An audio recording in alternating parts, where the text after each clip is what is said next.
Nabi Nuh alaihi salam. Setelah Nabi Idris alaihi salam wafat, sedikit demi sedikit iman masyarakat mulai menipis.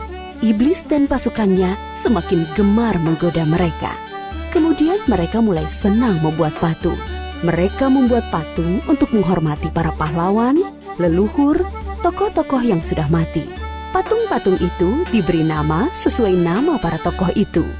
Dari sekedar penghormatan, lama-kelamaan mereka mulai menyembah patung-patung itu. Mereka percaya bahwa patung-patung itu mempunyai kehebatan dan kekuatan yang bisa melindungi dan menentukan nasib mereka.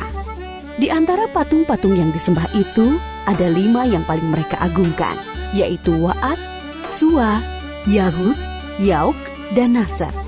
Inilah asal mulanya manusia menyembah patung dan berhala. Tentu saja, ini semua hasil pekerjaan iblis dan pasukannya yang berusaha sekuat tenaga menyesatkan manusia agar tidak menyembah Allah dan masuk neraka bersama mereka. Allah tidak membiarkan manusia tersesat semuanya tanpa petunjuk. Maka Allah memilih Nuh alaihi salam untuk mengingatkan kaumnya agar mereka meninggalkan penyembahan dan berhala dan kembali menyembah Allah subhanahu wa ta'ala. Siapakah Nuh alaihi salam? Nuh adalah cucu dari Nabi Idris. Fisiknya kuat, terbukti dari umurnya yang sangat panjang, sekitar 1000 tahun. Hatinya mulia dan sabar luar biasa. Pikirannya juga sangat cerdas, rendah hati, soleh, dan taat kepada Allah. Nabi Nuh adalah Rasul Allah subhanahu wa ta'ala yang pertama. Sebelumnya, Allah hanya mengangkat nabi-nabi saja. Mulailah Nabi Nuh berdakwah kepada kaumnya. Nabi Nuh mengajak mereka untuk memohon ampun atas dosa-dosa mereka dan kembali menyembah Allah agar tidak terkena azab dari Allah. Sangat tekun Nabi Nuh mengajak kaumnya dengan berbagai cara, dengan terang-terangan di hadapan banyak orang, dengan diam-diam mendatangi seorang demi seorang. Berulang-ulang, siang dan malam, selama kurang lebih 950 tahun lamanya. Tetapi sedikit sekali yang mengikuti seruan Nabi Nuh. Kebanyakan dari pengikutnya ini adalah orang miskin dan pekerja kasar. Jumlahnya sekitar 80 orang. Yakni sebagian besar kaumnya tidak mau mengikuti ajaran Nabi Nuh. Mereka bersikap angkuh dan sombong dengan menutup rapat-rapat telinga mereka jika Nabi Nuh mulai berbicara untuk mendakwahi mereka.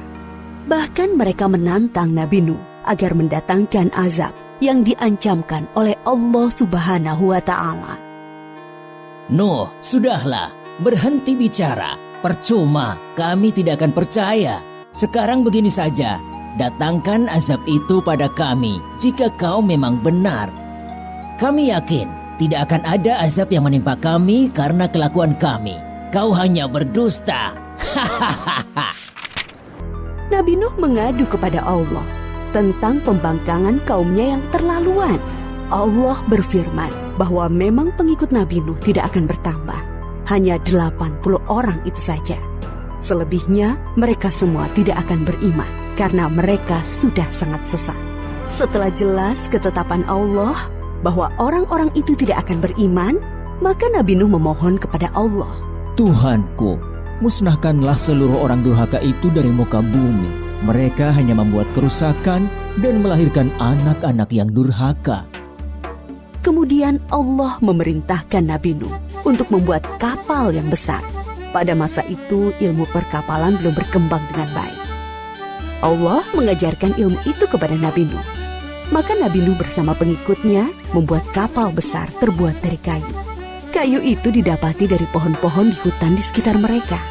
Ejekan kaum Nabi Nuh semakin menjadi-jadi. Melihat pembuatan kapal itu terasa aneh bagi mereka. Apalagi mereka tinggal jauh dari laut. Lihatlah, Terbukti bahwa Nuh gila. apa itu? Bikin kapal ya? Untuk berlayar di hutan. Nabi Nuh dan pengikutnya bersabar dan tetap tekun menyelesaikan kapal itu. Akhirnya kapal besar itu selesai. Inilah kapal besar pertama yang dibuat oleh manusia. Kemudian Allah memerintahkan untuk mengumpulkan binatang-binatang sepasang-sepasang, jantan dan betina. Semua diangkut ke dalam kapal bersama orang-orang beriman. Semua keluarga Nabi Nuh, termasuk yang diangkut ke dalam kapal, kecuali istri dan salah satu anaknya, Kan'an. Mereka tidak mau masuk ke dalam kapal. Mereka tidak beriman dan termasuk orang durhaka.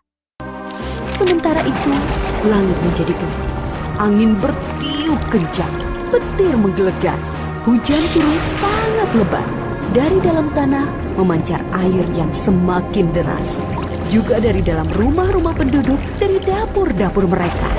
Dengan cepat, air membanjiri bumi. Makin lama makin tinggi, menenggelamkan rumah, pohon-pohon, dan tentu saja orang-orang di luar kapal Nabi Nuh. Ketika Nabi Nuh melihat sekelilingnya dari atas, tampak putranya, Kan'an, sedang menyelamatkan diri dari banjir. Karena kasih sayangnya kepada anaknya, Nabi Nuh berseru, Anakku sayang, masuklah ke dalam kapal ini. Tidak ada yang bisa selamat dari azab ini kecuali yang berada di dalam kapal. Tidak ayah, aku akan memanjat bukit yang tinggi. Pasti aku akan selamat. Tiba-tiba datang gelombang besar dan Kan'an tidak terlihat lagi. Dia termasuk yang dibinasakan. Nabi Nuh sangat sedih, tetapi beliau menerima keputusan Allah. Di dalam kapal, Nabi Nuh bertasbih, memohon ampun dan berdoa tidak henti-hentinya bersama orang-orang beriman. Setelah beberapa hari, Allah memerintahkan bumi untuk menelan banjir itu. Hujan berhenti, air pun surut masuk ke dalam tanah. Kapal pun berlabuh di daratan lagi. Orang-orang beriman keluar dari kapal dengan tetap bertasbih. Syukur yang tiada terkira. Mereka memulai hidup baru tanpa gangguan orang-orang kafir yang sudah tenggelam, dibinasakan Allah karena kesesatan mereka. Kisah Nabi Nuh memberikan kita pelajaran bahwa durhaka kepada Allah dan tidak patuh kepada Rasul utusannya membuat manusia ditimpa azab di dunia ini maupun di akhirat.